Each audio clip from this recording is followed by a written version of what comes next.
साथियों, 24 तारीख को प्रधानमंत्री और गृह मंत्री ने एक बैठक बुलाई। कश्मीर के 14 नेताओं को बुलाया, सभी पार्टी के नेता उसमें शरीक हुए। ये 5 अगस्त 2019 के बाद जब सरकार ने कश्मीर पर नया एक्ट बनाया था जिसमें सारे के सारे हक लोगों के ख़त्म कर दिए थे। जनतांत्रिक हक, जिस तरीके से सांस लेने का हक हर एक इंसान को है, उसी तरीके से अपने राज्य में अपने हितों की हुकूमत चलाने का हक भी हर इंसान को है, उसको ख़त्म किया था इन्होंने। बहाना ये बनाया गया था कि साहब वहाँ पर शांति बहाली करनी है, आतंकवाद को ख़त्म करना है। जब से इनकी हुकूमत आई है उसके पहले से, दसियों साल पहले से वहाँ पर 5 लाख की तादाद में मिलिट्री बैठी है। उसका संचालन राज्य सरकार नहीं करती, केंद्र सरकार करती है। तो जहाँ तक टेररिज्म का मसला था उससे निपटने के लिए तो केंद्र सरकार के हाथ में पूरी हुकूमत थी। उसके बाद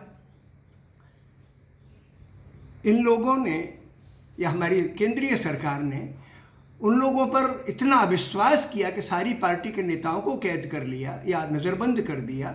1 महीने के लिए नहीं, 2 महीने के लिए नहीं, लंबे समय के लिए, साल 1.5 साल के लिए। और वहाँ के लोगों पर इतनी बंदिश लगा दी कि लोग भूखों मरने लग गए। मैं नवंबर के महीने में 2019 में जब कश्मीर गया था तो वहाँ के मज़दूरों से मिला, वहाँ के छोटे छोटे दुकानदारों से, छोटे कारोबारियों से मिला, शिक्षकों से मिला, विद्यार्थियों से मिला, औरतों से मिला। एक शख्स नहीं मिला मुझे, हिंदू या मुसलमान, पूरे कश्मीर में, श्रीनगर में घूमा था मैं, जो कहे कि साहब सरकार ने हमारे हक में काम किया है। तो इस बैठक से तो सबसे पहला काम यह होना चाहिए था कि सरकार अपने इस बुलडोज़र वाले कदम का पश्चाताप करती। अगर इतनी हिम्मत नहीं थी तो कम से कम इतना तो कह देती कि भाई जो हर आदमी को सांस लेने का हक है, हमारे कश्मीरी भाई बहनों को भी हक है, वो भी हमारे भाई बहन हैं, वो हमारे हिस्सा है, हमारी रूह का हिस्सा है। सरकार ने उसको पे चुप्पी साध ली, कह रहे जब वक्त आएगा तो देखेंगे। वक्त कब आएगा? वक्त तो जिस दिन इंसान पैदा होता है वह हक के साथ पैदा होता है कि जिस वतन में वो पैदा हुआ है उसको मुकम्मल आज़ादी और इज्जत से रहने का हक है। ये मुलतवी नहीं की जाती चीज़। ये क्या बयान दिया हमारे प्रधानमंत्री ने और गृह मंत्री ने। मैं समझता हूँ कि ये हमारे देश की जड़ों पर हमला है। कश्मीरी अवाम हमारे ही रूह का हिस्सा है। सदियों से हम एक दूसरे के साथ मिलजुल के बढ़े हैं। वहाँ पे 10 लाख बिहार और दूसरे राज्यों के मजदूर काम करते हैं। आज तक किसी के साथ किसी कश्मीरी ने गलत व्यवहार नहीं किया, एक के साथ भी। सारे के सारे लोगों की रोजी छिन गई। कश्मीर में सेब के जरिए लोग गुजारा करते हैं, पूरी फसल बर्बाद हो गई उनकी। और आज भी सूरत सामान्य नहीं हुई है। पहला कदम तो उस प्रधानमंत्री को ये कहना चाहिए था कि भाई हम फौरन ये हक बहाल कर रहे हैं आपके, और साथ में जो इतनी बड़ी तादाद में मिलिट्री बैठी है जिस पे और आवाम के बीच में अविश्वास है, उसकी हम तादाद घटा रहे हैं। फौरन नहीं घटा सको तो क्रमबद्ध घटाओ, ये कहना चाहिए था आपको। मैं चाहता हूँ कि हमारी हुकूमत में हिम्मत आए देश को साथ लेके चलने की। एक राज्य को दूसरे राज्यों के का प्रतिद्वंदी बना के, दुश्मन बना के खड़ा न करे कि कश्मीर की जनता को तो कुचल दिया और बाकी देश में बाई बाई पिट रही, कितने महान प्रधानमंत्री हैं। इस तरीके की चीज़ ठीक नहीं है।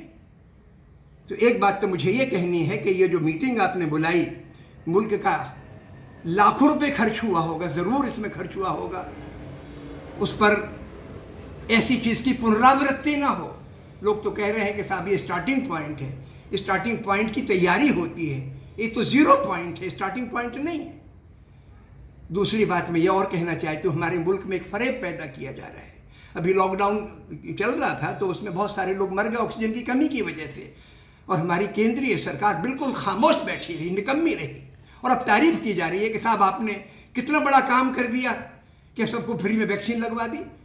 अरे भाई, जिस तरीके से आप नहीं लगवा रहे हैं, उनके घर में पैसा थोड़ी पैदा होता है, पैसा तो किसान मजदूर पैदा करता है।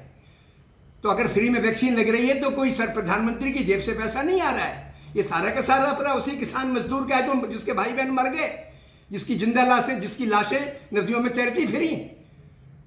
अपनी नाकामी से अपनी शाबाशी हासिल करना एक राज्य को कुचल देना, फिर उससे थोड़ी मीठी बात करने से शाबाशी हासिल करना, ये फरेब है, ठीक नहीं है, ये अन्याय है, इंसाफ नहीं है।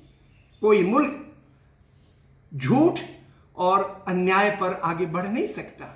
ठीक है, कुछ बड़ी बड़ी इमारतें बनवा लेंगे, प्रधानमंत्री आवास बन रहा है हजारों करोड़ की लागत से, ऐसे बनवा लेंगे आप, लेकिन वो बेजान इमारतें होंगी।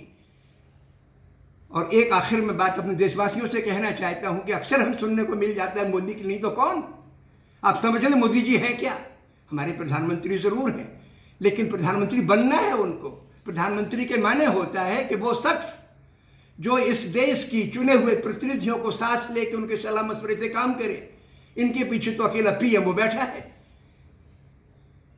पीएमओ अगर ये नहीं रहेंगे तो दूसरा पीएमओ बैठ जाएगा। अगर मुल्क में अफसरों की ही हुकूमत चलनी है, पुलिस का ही राज चलना है, तो हमें प्रधानमंत्री की जरूरत क्या है? हमें ऐसे प्रधानमंत्री की जरूरत है जो आदमी की आत्मा से जुड़ जाए, उसका दर्द पहचाने, कम बोले लेकिन सच बोले, इसकी जरूरत है। मैं चाहता हूं कि हम सब लोग अपने अंदर भी आत्मनिरीक्षण करें, कश्मीर के अवाम को अपना माने और ताकत के जोर पर लोगों को दबाने को चलने की कि दबा के रखो, कुचल के रखो, इस दुर्भावना से ऊपर उठें। तब हमारा हिंदुस्तान सच्चा जीवंत मुल्क होगा और हम हकदार होंगे ये कहने के कि हम एक अच्छी विरासत के बारे से। बहुत बहुत शुक्रिया।